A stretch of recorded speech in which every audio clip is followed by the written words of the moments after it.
आजकल स्वामी रामभद्राचार्य जी और धीरेन्द्र शास्त्री जी जो कर रहे हैं, जो कहना चाहते हैं, मैं उसकी आपको असलियत बताना चाहता हूँ क्या है। जबकि आप जानते हैं कि हमारे धर्म गुरु हैं, उनका काम होता है सामाजिक उत्थान, लेकिन ये लोग राजनीतिक प्रोपगंडे में पड़े हुए हैं। अब जैसे धीरेन्द्र शास्त्री जी ने हिंदू राष्ट्र स्थापना के लिए अपने पद यात्रा निकाली है। आप ये पता होगा कि हिंदू राष्ट्र आज से नहीं है, ये कई शताब्दियों से पहले जो भी यहाँ पे आया वो हिंदू है। ये मेरी किताब भी आई थी हिंदुत्व एक जीवन शैली से, बड़े बड़े विद्वानों ने ये माना कि भाई जो भी यहाँ रहता वो हिंदू है, पंथ अलग अलग हैं लेकिन सब हम हिंदू हैं। अब उसके बावजूद भी धीरेन्द्र शास्त्री जी हिंदू राष्ट्र बनाने की कल्पना क्या कर रहे हैं? क्या यहाँ से मुसलमान निकल जाएंगे, यहाँ और लोग निकल जाएंगे? ये संभव नहीं है। आपको इस बारे में बता दूं कि सबसे बड़ा अगर कोई हिंदू का समर्थन था तो वो थे डॉक्टर अम्बेडकर। उन्होंने खुद, जब अंग्रेज सरकार ने 1930 में 29 में दलितों के लिए सेपरेट इलेक्टोरेट की बात की, वो चाहते तो सेपरेट इलेक्टोरेट बांध के और देश का दलित हिस्सा एक और बांध देते, तो ये विभाजन 2 नहीं होते, 3 होते। लेकिन उन्होंने पूना पैक्ट, गांधी के साथ पूना पैक्ट करके ये संभावना समाप्त कर दी। तो ये सब लोग थे हिंदू समर्थक।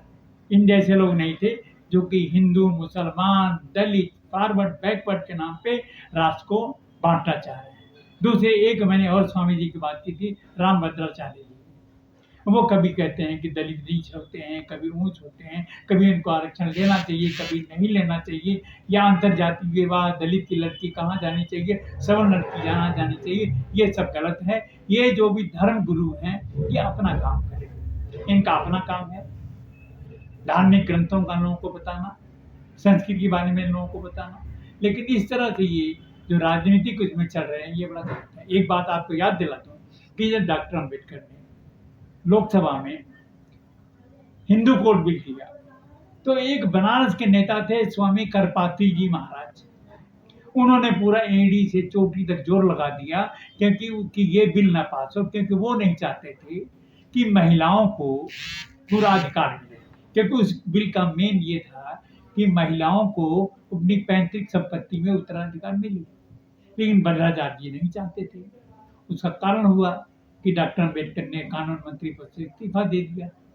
और ये बता दूं, अगर ये बिल पास हो गया होता तो बाबा साहब हिंदू धर्म को छोड़ के कहीं नहीं जाते। वो बड़े निराशा में होके, क्योंकि हिंदू धर्म छोड़ने के लिए उन्होंने 40 वर्ष का समय लिया था कि अगर यहाँ से जातिवाद, शोषण खत्म हो जाए तो हिंदू संस्कृति, हिंदू धर्म, इससे यहाँ कुछ नहीं है। तो इस तरह से ये जो आजकल के स्वयंभू महाराज लोग हैं, इनसे मेरी गुजारिश है कि आप लोग अपना काम कीजिए, ये इस तरह के राजनीतिक एजेंडे में मत पड़िए, नहीं तो हिंदू धर्म का विनाश होना तय।